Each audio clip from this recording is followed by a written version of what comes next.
Hey everyone, welcome back to CryptoCache. Thank you so much for joining me here. Hope you're having an amazing day. We're going to take a look here at TRX and kind of see what's going on, of course, with this coin. I got a lot of requests from it, and I can totally see why it's taken off here today. We want to find out if this is going to continue to maintain itself, or if it has, if it's an ugly increase and it's going to come right back down, right? Is it a pump or a dump? What is the case here? So thanks again for all the requests, and thanks for joining me. If you're new to the channel, not a financial advisor, love teaching people how to trade. I really hope you can learn something here today. My goal and my passion is to help you become a better trader. I have a website so you can become a better trader. CryptoCache.tech is the link in the description below if you want to consider becoming a community member. We have over 300 members, and what they benefit from is essentially I send out signals for every single trade that I take, so you can see how to structure their trades or auto follow those if you'd like. There's a trading academy to teach you to become a better trader, but more important, just an amazing community. We all learn and grow together. We have weekly roundtable discussions. Checking out here TRX though, here's the thing. First of all, we're up over a key level resistance. You can see this strong break on the 50. If you look at this, 5 days in a row, it got rejected. Comes back up, test again yesterday, got rejected, and here today takes off. So very, very good stuff, minus potential fundamental catalyst pushing the price action higher.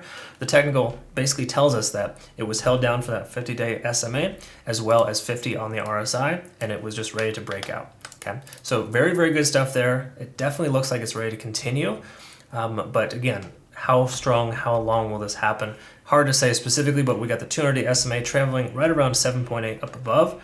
So we got to keep in mind that could be a key level resistance, and we want to kind of draw this out here too, because there is potential resistance here, actually pretty obvious resistance. If you see the price came up to the most recent one-day candlestick close high of 7.4 and got rejected. So that's a point of contention we want to be mindful of. Let's go ahead and draw out some Fibonacci retracement to kind of see what's going on and take it from there. As we can see, the Fibonacci retracement level is roughly right about the same place. So pretty consistent there in that sense. Looking at the 4 hour, we're up above both moving averages. That's fantastic. Extremely overextended on the 4 hour. Don't love that. I would prefer for the 4 hour to be under 70, but now that it's above, it could maintain itself as a support. So there's potential for that to happen, but we got to keep in mind here too that oftentimes Fibonacci retracement levels like 0.5 or 0.618 are common occurrences. In other words, when you see the price come down or retrace down to the level of 0.5, it's pretty common for us to be able to see a bounce off of that. That's the primary one. Secondary 618 in most cases there too. We also see that as a secondary. So what happens in most cases, again, this is just kind of statistics. Most statistics are made up on the spot, right? But generally speaking, on average, in my experience, when I see an increase like this, of this magnitude, the retracement is likely a 50% or greater. 50% is essentially, once again, 0.5, so we can kind of estimate this entire candlestick, you cut it in half, and right there at 0.5, we can anticipate the price consolidate there. Again, that's the anticipation. Will that happen? Perhaps not. I mean, we could have a lot of volume here, which obviously there is a lot of volume, as if that can continue, then obviously the price will continue higher. But based on what we see here so far, it's a lot of movement in a short amount of time, and it doesn't appear to be a very healthy increase. Let's take a look at here at the 1 hour. Excuse me, I'm sorry, getting over cold. You might hear me clear my throat here a few times, sorry. So what we want to look at here, of course, is the simple fact that most of the volume came in 1 hour time frame. So if you see volume coming in just 1 hour, that's kind of an issue in a lot of ways because it's not spread out consistently. It shows that there's like either a massive movement or some type of specific, I guess, sometimes whales get together and they'll push the price action higher and then they'll dump the price. Not saying that's going to happen here, but the likelihood of the price hanging out here at about 7.1 is lower than it would be the price to come back down to about 6.8. Okay, so just be mindful of the fact that we could lose this tentative support level here. If I recall correctly, there's not a tremendous amount of support there, and you could honestly argue the same for the 0.5 here. But there is a little bit of support. So generally speaking, again, when you have these type of increases, you want to be cautious and careful, and I would recommend if you had gotten in earlier and you're in the profit, take some profit. Don't close your full-on position, of course, but try not to get too overly greedy. But on the same accord, what's going on here? Maybe do some research on the fundamentals and make sure that there isn't something else influencing the price action. But generally speaking here, we are overextended on the 1 hour. We take a quick look at TD sequential, we're at a 9 because there was basically 5 hours of increase. We broke through that 50-day SMA on the 1 day, and then it shot up for the next 4. So for lack of better terms, we shouldn't expect the price to go up much further from here. We need consolidation sideways at one of these 2 support levels.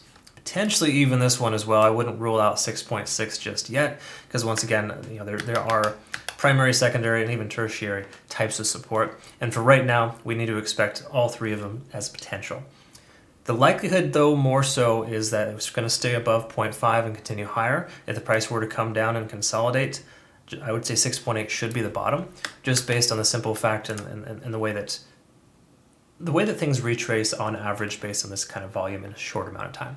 Again, just some experience that I've had. I've covered a lot of these coins over the last few years, and I can tell you that these types of increases are commonly followed by a retracement, but I wouldn't expect the price to come crashing down either, because we have to give it a chance to be able to hold its position.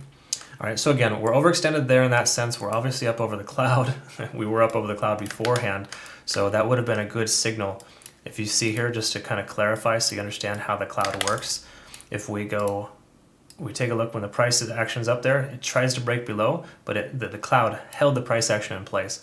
It's essentially a moving average support, and it holds the price, kind of letting us know that, based on this momentous trend, it's sticking around. It's going to continue higher. So that would have been an excellent signal to kind of give us a buy position there. Obviously, hindsight's 20/20. I get that, but that's something to look for moving forward. Break above the cloud, as well as likely a 4-hour MACD convergence. Those are all things that kind of signal you that you want to probably get into that position soon. That's why I took quite a few trades yesterday, personally, as a community, on some of the more stable coins, so to speak, some of the larger coins, because of the simple fact that they're likely to increase based on Bitcoin doing so well right now. So check out my other Bitcoin video if you're curious about what I mean by that. But obviously this increase here today was attached in a small way to Bitcoin's success, because Bitcoin did shoot up from 41,000 to almost 43,000 in the last 24 hours. And that's a positive thing that allowed TRX to get some momentum. So big picture here, here's kind of what we're looking at. If the price were to retrace once again, right around 7.1 or 6.8. If it were to continue to increase, we got to expect some resistance at about 7.4. And then of course, 8 even would be a potential better case scenario in this trend. In other words, there's more likelihood for the price to eventually hit those targets. I'm not trying to sell you on the fact that the price should go down. Pending Bitcoin doesn't decrease rapidly and have some kind of stupid, crazy sell-off, we should expect this to go sideways and up from here. That's the bottom line. It's showing a lot of good strength, but once again, this volume has to maintain itself. If we see a diminished amount of volume like we did previously, we're going to see a diminishing price. Those 2 things go hand in hand. So once again, today's volume is wonderful. It's all well and good. But until we can continue to have further volume tomorrow, the day after, etc., then I would say that we're going to be in good shape. So just pay attention to how quickly this volume tapers off, and that'll tell us a lot about where it's going to go from here. All right, so something to pay attention to. Hopefully you learned something here today, of course. Thanks again for joining me. And if you're not currently a community member, CryptoCache.tech is a site, once again, to become one of over 300 members. And what we do is we learn and grow together. It's an amazing experience. We have weekly roundtable discussions. I have a trading academy where I teach you how to trade, as well as a community so you can learn how to become a better trader. I do also send out signals that you could follow if you'd like to essentially help you understand how to structure your trades effectively in this market, because it's always changing. You got to stay dynamic and you can't stay stagnant. It's important to do that. Either way, thanks again for joining me here. We'll look forward to seeing the next one. Take care.